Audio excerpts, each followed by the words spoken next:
Ito guys, tignan natin ang loob ng ng inverter ng Y8 ng YHTU. Yung 5,000 watts nila. Pero ang peak rated power lang nito nasa 2,500 lang. Yun lang. Buksan natin guys. Tignan natin siya guys. Yan guys. Ang kanyang nasa loob. Yan. Maganda guys. Solid.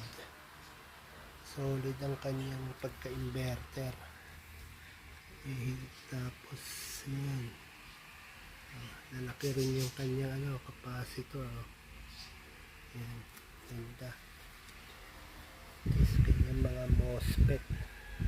Yan o.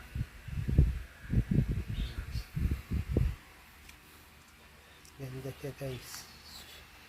Solid. Ayan. YHTU 5,000 12 volts in power inverter. Yan.